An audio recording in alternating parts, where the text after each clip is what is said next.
ভাড়া কইরায় আনবি মানব কান্দিতে মোর লাশের পাশে, চারিদিকে রাখবি নজর কেউ না যেন দেখতে আসে।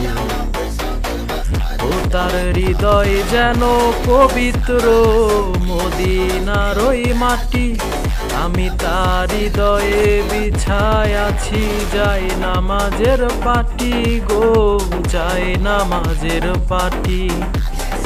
পাঁচ ওয়াক্ত মোনাজাতে বলি তো সে জোড়া হাতে, আখিরাতের পরেও যেন আমার এসে ভালোবাসে। চারিদিকে রাখবি নজর কেউ না যেন দেখতে আসে, চারিদিকে রাখবি নজর কেউ না যেন দেখতে আসে।